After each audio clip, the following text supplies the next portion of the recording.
welcome to the North Hills Church podcast, where we take a deeper dive into unique content created just for you.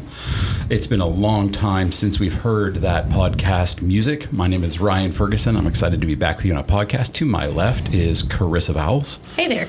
How you doing, Carissa? I'm doing great. How are you? I'm well. It has been quite a while since we've jumped into a podcast. Quite the year. Yes, indeed. So even as we are continuing to be as wise as we are able with COVID, we are jumping back into the podcast and have a couple series set up that we hope to drop in the coming weeks. In this episode, we are going to introduce to you a member of our church and a ministry partner, and focus on a project that's upcoming. So Don Oglesby is with us. Hey, Don, how you doing? Give everybody a hello. Good. Hello, everybody. Glad you're here. Don is with Homes of Hope, and we've announced in our several gatherings on Sunday that we are doing an affordable housing project with the land we own across Walker Springs at Taylor's. So we're just going to take some time, get to know Don a little bit as he's going to be heading up that project, learn a little bit about Homes of Hope, affordable housing, and why we're doing this project. So settle back in with us as we are so excited to see what God can do through this. So Don, first, I think it'd be great. You're a member here at North Hills Church, which is really awesome that we're going to partner together. We'll talk about that in a little bit, but can you kind of just tell us a little bit about you? Like, maybe let's begin with faith, like how faith or Jesus, however you would word that, came to be part of your life. Well, that's a long story. I'll try to make it short, but I'll tie it to Homes of Hope, if that's okay. That'd because be great. Certainly I've been a believer for long before Homes of Hope was ever a thought. But to me, Homes of Hope is interesting and special, not just because of what we do, but because of who we are. We have a faith journey story. When we were started, we had a single funder who decided he would fund all of the work. For the first year, he did. It was about $500,000 that he said, I'll commit to this. And then 1 year later, he had to close his business and sell it. We had one funder and all this money that we were spending, and all of a sudden, one day, he said, I can't give you any more money. And he said to me, he fully expected me to answer, I'm going to have to leave and get a job when he asked me this question. But the question, he said, what are you going to do? And I said, we're going to trust God. And so literally we went back to the office and we acted like the money was still there. And we said, God, if you're real and this is real and you've really called us, then we're going to act like you're still funding it. And so we did. For 2 years, we went through what I call our wilderness time. I worked for free for 2 years. My wife was a stay-at-home mom, and I had $300 in the bank. Yet, God provided for that entire 2 years. Somehow, every week, something weird would happen, and God would come through. And all 5 of us at Homes of Hope said, we're going to do the same thing. And we went through that to learn what it is to really desperately depend on God. And why we went through that was so that we could relate to the people that we serve. I'm convinced of that today, that we went through that to get closer to Him, yes, and to strengthen our faith, but we went through that so we could serve our people better. And so my story of faith is tied to a life calling. To me, I was born for this reason, to be called to Homes of Hope. And it is every part of a Jesus story. So are you grew up in church, introduced to the gospel young, later in life? What did that look like? Well, it is a great question. I don't get asked it as often as I used to, but I grew up in a church that didn't talk about the gospel a lot. We talked about social justice, and we talked about helping people. And I remember I got married when I was 22, and I started attending my wife's church, which was more of an evangelical church. And I remember 6 months into that, I remember sitting in the pew and the preacher saying something about how Jesus died and why he did. And I remember looking at her and going, I thought they just killed him. I didn't know he died for a reason. And I grew up in church, and I literally did not know that, which is a sad story for the church I grew up into, and I didn't mention the denomination on purpose. Sure. But I'll never forget that moment. And from then on, and all my life, I felt like God loved me, and that for some reason I loved Him even before I knew that gospel story. And I think it's because He prepared me my whole life for this calling. Amen. That's awesome. So we learned a little bit there about Homes of Hope. We might even go further into that here in a second, but maybe help us as listeners, as North Hills, we're going to be talking about affordable housing. Can we define that before we talk about it? And the reason is, one, we want all of us to be on the same page about what we're talking about. But to me, and I was talking with Carissa about this a little bit beforehand, it seems to be a loaded term. So Carissa, what area of the world do you work in right now? I work in real estate, so the idea of affordable housing at the moment is a little bit of a joke because the housing market is a bit insane, if you hadn't noticed. Right. So she's coming with that perspective. I hear the term, and I've got a little bit of a, I don't know, it has political overtones just in the past several years. So help us out. When we say this, when we talk about this project, partnering with you, Homes of Hope, North Hills, an affordable housing project, what do we mean? So affordable housing is not a term we use as much as you would think. We talk a lot about mixed income housing. Okay. So that there's a diversity of incomes in every neighborhood we develop. And so affordable housing, really, if you close your eyes, I'm not asking you to close your eyes, but when you close your eyes and you hear the words affordable housing in the past, if you weren't very educated about what that meant, you generally pictured something, right? You would picture an apartment or some housing that maybe was less than standard or that was pushed over the back part of the county with a fence around it. Whatever you pictured, it was probably negative. To me, affordable housing should not be something that you see. It's not a thing. Affordable housing is a math equation. So if you think about your income, if you can picture your income in your head and divide it by 12 in your head, if you're not, those listening, you can take out your cell phone and do the math and figure out what you make per month and multiply that times 30%. If that number is less than what you pay for, if that number is above what you pay for your housing, congratulations, you live in affordable housing. Affordable housing is a math equation of 30% of your income, no matter what your income is. What we're talking about here, though, is that people of lower incomes can't find anything in the market that's 30% of their income. So therefore they're paying 40 or 50 or 60%, and therefore they're behind all the time. They're struggling all the time with their finances and other areas, living from house to house, getting evicted over and over because they're paying 50 or 60% of their income because the market can't get that low.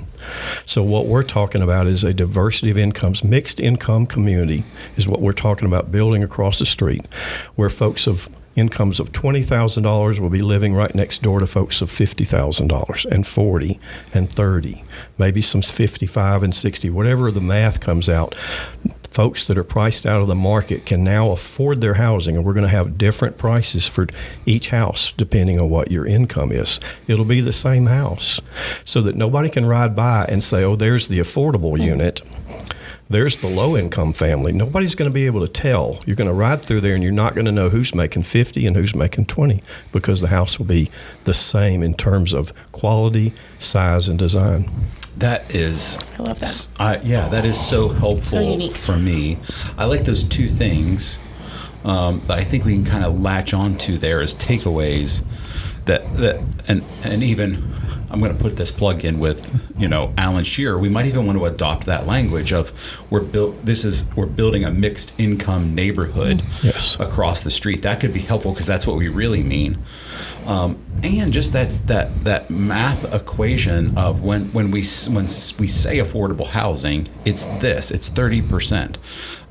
So I really appreciate that. That was helpful for me. So as we move forward and talk about what we're doing across the street, that's the kind of community that we're trying to create together, that we as a church are creating across the street. I'd love to jump in on top of that just for a second. Yeah, please. We have something that we call intentional neighbors. So an intentional neighbor might be somebody that's earning $75,000, $80,000, $100,000, but they could buy wherever they want. But they choose, as a part of the kingdom building effort, to live in a mixed income neighborhood and be good neighbors. Now, we're not talking about standing on the street corner passing out Bibles and tracts and with a bullhorn. We're talking about loving your neighbor. We have intentional neighbors all through our developments who choose to live in our neighborhoods with an intentionality of being a good neighbor and loving people. So we're going to have an opportunity in this development that will reach outside the affordable housing market, people that can buy or rent one of these homes with that intentionality of being a kingdom person or a kingdom family and loving people. We understand that folks of higher incomes not necessarily smarter than folks of low incomes, but they do have different resources. They have different connections. And what we want is that mingling of incomes to provide resources that are shared. So you might be low income and you share a resource with me at a higher income that you know about because of your environment, whether that's an economic environment or whatever it is. And same for you might be the higher income person and you share a connection with me about a job that I might can go get or whatever it is. We're not saying that higher incomes are better than lower income. We're just saying they're different. And when that mixture of diversity of incomes happens, it's a mixture and a diversity of cultures and experiences, life experiences. That becomes then a healthy neighborhood. Versus what happened when I was growing up was all the government did was put everybody low income in one area and put them and build a fence around it, and nobody ever got out. Nobody ever did better because they all had the same life experience. So that's what we're really talking about. So mixed income, intentional relationship neighborhood. Yes. Good. That sounds like such a great melting pot picture of a Christ-like community that is centered on pursuing the kingdom and doing that through pursuing your neighbors and loving people literally where you are, which I feel like just brings that gospel into such a simple, everyday life kind of a mode. So I'd love for you to tell us a little bit more about Homes of Hope and what specifically the organization does, and just kind of give us some general information about their impact here in the upstate. Okay. So we've been around 22 years. We've developed 641 homes in that 22 years. We build single-family homes, no apartments. So that number is kind of stunning for me. And when you're talking about building a single-family home, that's a lot of development that we've done. And at the same time, we have a workforce development program for men overcoming addictions. So the housing and the workforce development not necessarily always happening at the same time, but I always want to brag on that part because the Lord is really in that. The men that generally graduate from the Overcomers program come into our program after they graduate, and they spend a year with Let me jump in there. For those who may not know, Overcomer program is the Miracle Hill Rescue Mission for overcoming addictions. Yes. And I know the church has been a supporter of that for years. So when you graduate that, we found a lot of times the guy will stand there and give his testimony at graduation, and then he'll kind of look around and go, what do I do now? Because he doesn't have a work skill a lot of times. And so what we're providing is 1 year extra discipleship opportunity. They live with us for a year. We pay for all their expenses. We house them in a place we call Gideon's House, and all of them live under one roof. And they live with us that year, and they learn construction. And when they graduate, we have credentials that we partner with Greenville Tech to get. And they have actual credentials that they can now show their employer. That's amazing. And they will have built at least 4 of our houses every year. Now, we build like 50 or 60 a year, but they will build 4, 2 in the spring, 2 in the fall. And so they've got this on-the-job training and 208 classroom hours of construction training so that their new employer is eager to hire them. The last 2 graduates we had were hired at $22 an hour. You think about that for a second. Wow. 6 months Overcomers program and 1 year in ours. That's a year and a half ago. That guy was addicted and homeless, and now he's getting a $22 an hour job. Since we partnered with Greenville Tech 7 years ago, 99% of our graduates are still clean and sober and employed. One dude messed up my percentage. I had 100, but we're still loving him and we're still helping him. But everybody but one. That is an amazing percentage in the realm of addiction. Yeah. That's why I can't not say that when we're talking about affordable housing. I know it might not make sense, but I'm so proud of that program because God is in that, and those men are turning their lives over to Jesus and just embracing this new life opportunity. It's really cool. So I'll continue answering your question. Homes of Hope does that, but we also provide and develop a lot of affordable housing. Now, we're not just in the upstate now. We're starting to build in Columbia now and in Charleston. So we've got housing in Rock Hill, Lawrence County, Spartanburg County, Anderson County, Greenville County. Right now in our pipeline, we've got about 230 houses that we are working on now to develop over the next couple of years, including the North Hills project. Our intentionality there is not just to develop affordable housing, not just to create the mixed income communities and then leave. I tell folks all the time, I've seen these TV shows where they rehab somebody's house and the celebrity's there, and at the end they hand them the key and the show's over. To me, the show just starts when we hand them the key. So That's a great image. We connect people to what we call resource development. That just means our staff is going to build a relationship with you after you've been housed, with the gear and the goal, economic mobility. So it might look like for you, it might mean that you want to go back to school and get a better job. We're going to help you do that. We're going to connect you to those resources. It might look like for you, you start that small business you've always had in your heart to start. We're going to help you with that. It might look like just as simple as, I'm going to start working on a budget and saving some money. Asset growth, asset building one day will get you to where you don't need Homes of Hope anymore. And we call that generational change, where it changes to the point of no return, where your children's lives are now changed and your grandchildren's lives are now changed because you've connected to these economic mobility resources that our team is there to help you with. Now, we don't want to be their source. God is their source. We want to be a resource.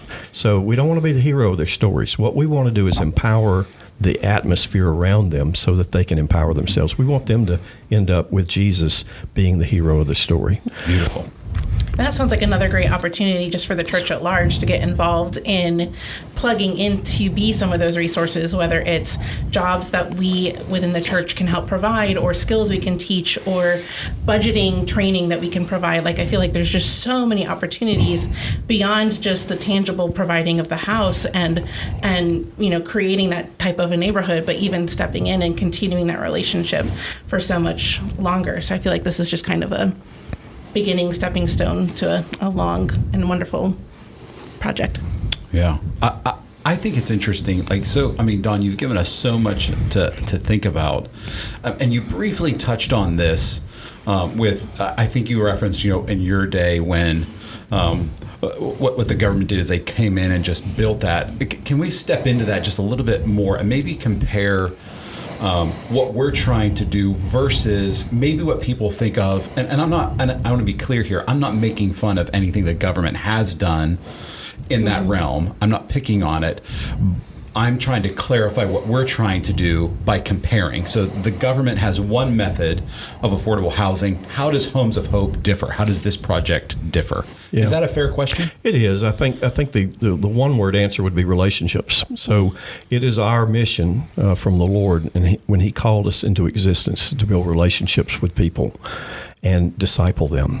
So our way into their life is Matthew 25. When I was sick, you took care of me. When I needed a house, you housed me.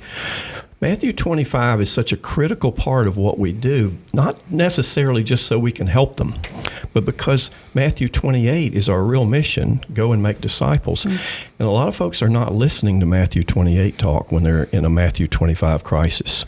And so our whole... Hold on. Yeah. That's a whole sermon right there. Let's just land the plane right there. Can you say that again? Do you remember what you just said? Yeah. Can you say that again? Well, I'm not sure exactly which words, but Matthew 28 is not really relevant to somebody in a Matthew 25 crisis. We have to solve that first. That is so good. That is so good. We could just hit cut right here on the end of the whole podcast, and I can go and pray and repent, because that's powerful. Yeah, how many times do we throw that Matthew 28 at people who are in the middle of a Matthew 25 crisis and hoping that solves it without really looking at what their tangible needs are? Right. Yeah, it's. I can't take any credit for it, neither can our staff. The Lord's the smart one here. So He's the one that designed that for us, and said, this is what I want you to do. Same for men. Here's a job training opportunity, but at the end of the day, it's about the relationship that Christ has with them, and He uses us as His hands and feet. Amen. So right now, in this moment, why is a project like this important? Well, the need is incredible for folks, and you've verified it in the real estate industry. I mean, how many people are priced out of the market? The recent study that Greenville County did was 12,000 unit deficit right now in the county for folks who can afford their housing at 30% of their income. So it's just it's not a number that we can even grasp. And I will say, the Lord showed us early, don't chase numbers. We're not trying to solve the entire problem. We're trying to solve one at a time. But we are trying to solve that problem for that one at a time.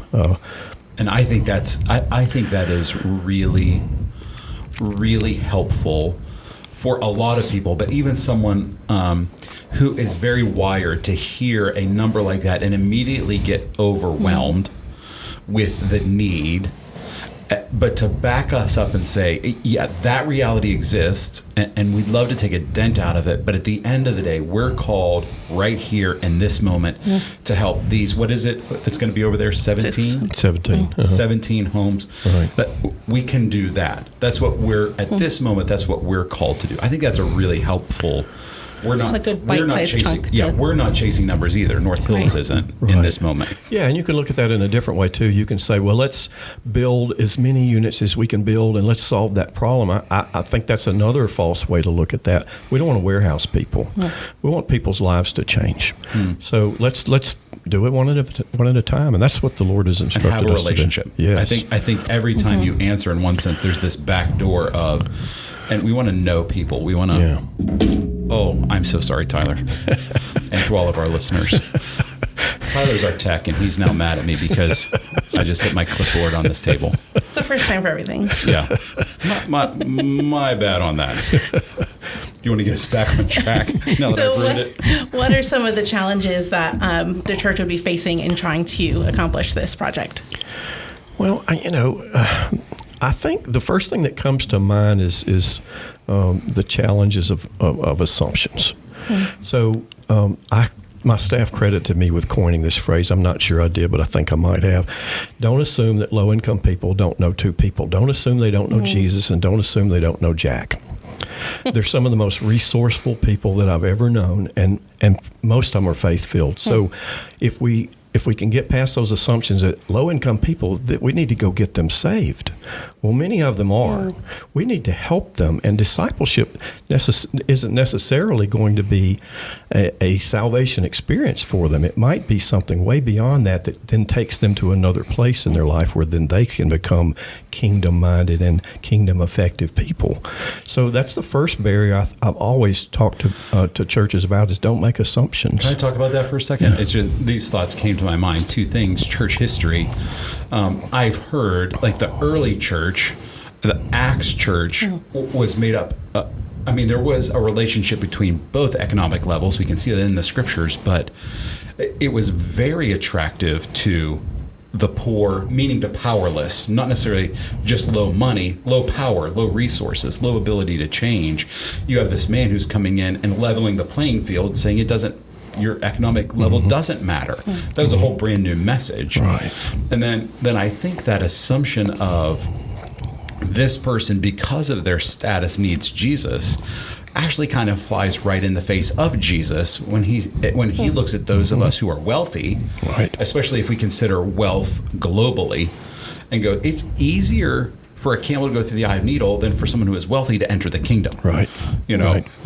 So I love that that's a helpful way for us as a people to think going in here. Let's check our assumptions at the door. Yeah, and don't assume because you, again, have a bigger income and more connections that you're going to be their mentor. Let's not be mentors. Let's be allies. Ally walks beside you, not in front of you. Let's be an ally to them. And you know what?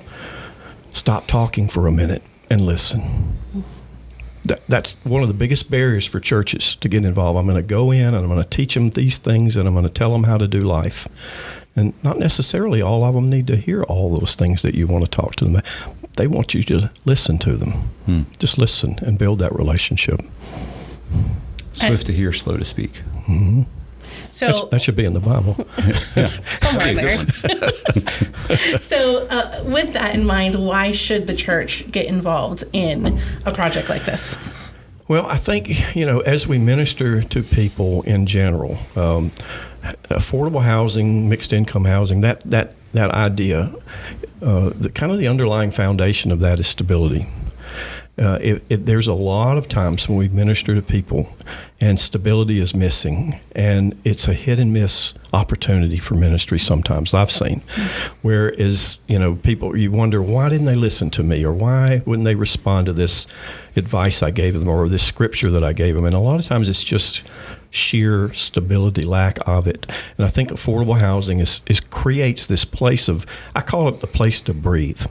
When somebody comes in our office and applies for housing, we don't talk to them about home ownership. That scares them sometimes. They're like, I'm not ready to talk about that. I'm just trying to keep from being evicted every other month and get my power cut off. I'm in crisis mode. So I say, how about we just house you and let's just breathe. Let's just breathe and take your time and not rush it. Don't say, you better be a homeowner in 18 months because that's the program.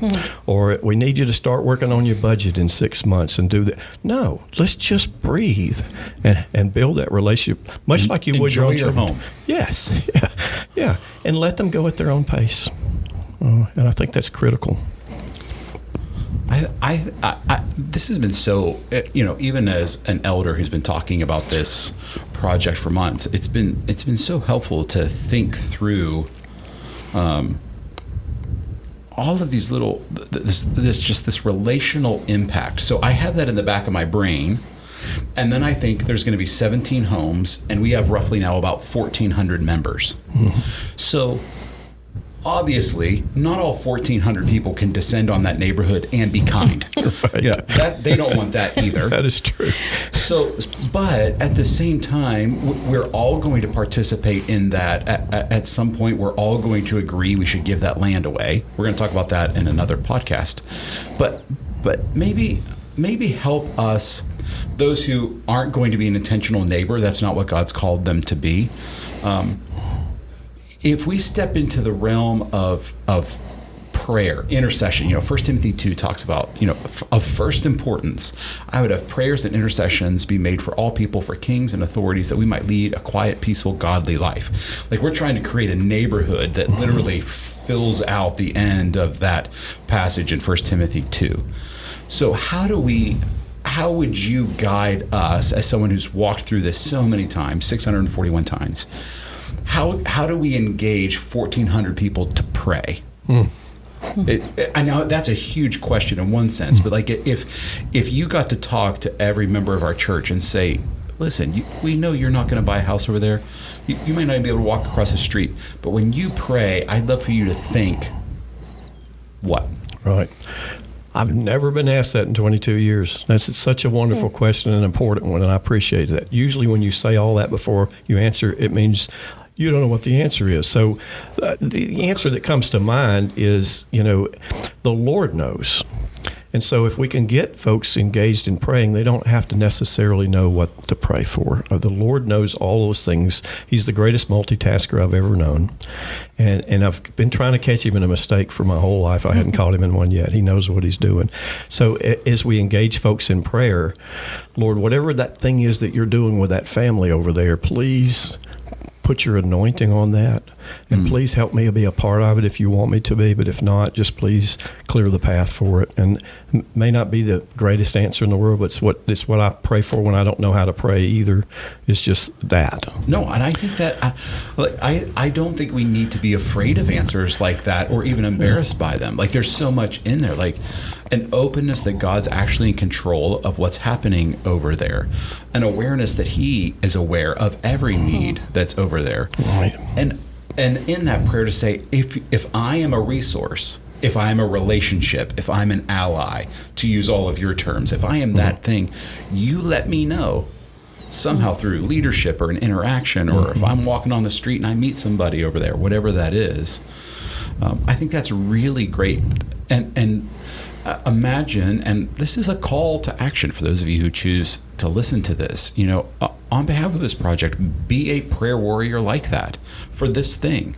Like, let's get 1,400 people who are just saying, Lord, anoint that place over there. Let it be holy ground. I think that would be amazing. We should totally host a prayer meeting over there one night, specifically to do that. Maybe that's already in the plans. I don't know. I don't know what it is. But that would be really cool. On that land? To have a prayer meeting on that land to like consecrate and bless that land for what it will be used for. That's awesome. That's a great idea. Yeah, we should make that happen. Well done, Carissa. Thanks. Don, what have we not talked about? What are we missing? One thing I think I always like to mention about Homes of Hope, especially if people aren't familiar with us or the idea of how we do what we do and what that looks like, is market quality housing. So you will not see a Homes of Hope house that you can peg as an affordable house. You just won't see it. Matter of fact, Channel 4 did a story recently on all of the gentrification that's happening in Greenville and the market quality housing that's coming into lower income neighborhoods. And every time they said market quality housing or high end development, they showed pictures of our houses. They didn't know they were doing that. And I remember screaming at the TV, wait, no, those are our houses. Those aren't market quality. And I thought, oh yeah, they are actually market quality. So that's a good thing that they mistook that. You should not be able to distinguish somebody as a low-income person in our communities by looking at where they live. And so it's very important that everyone knows here that affordable housing that we're going to participate here in this partnership is going to look just as good as the market. It's hard enough to be low income. Why in the world would you want to stigmatize somebody by putting them in a cookie cutter cracker box house, which has been what's been the past many times. It's been substandard. So all of that to say this, people ask all the time, well, how do you make them affordable? You must have cheap labor, cheap materials, cheap design. No, we don't. We use cheap money. That's how we make affordable housing cheaper, is the money. And so the land, we don't have to pay for this land because the church is graciously willing to vote on donating that. So that's cheap land. Zero is pretty cheap, right? And the church is talking about making an investment in the project at a below market rate than we would pay if we went and borrowed it. So all of that makes the end price that we pass on to the end user lower. So don't build it with don't build it with cheap materials or cheap labor, build it with cheap money. And so you will be, I promise you, as a North Hills member myself and the folks listening, you'll be proud of what we build over there. It'll look really good. For those of you who are listening, I'm going to make a if you saw us comment. Both Carissa and I are among what I would describe as expressive people. A little bit. Purple hair day for you. It's a long story. Tattoos for me. Oh, I have one. But we're both, I think, on that artistic end, and I love that statement. I love Same. that what we're going to put up is something that is structurally sound, of course, but beautiful. Like, I've seen some of the pictures, I've seen some of the video of what Homes of Hope has built, and they're pretty, they're beautiful, they look good, and I think that is a huge gift. Anyway, I just want to say that. Yeah. I think it's got to be really exciting for you to get to be participating in this, not just, with your role, but also getting to do this with your home church that you've been a part of for such a long time.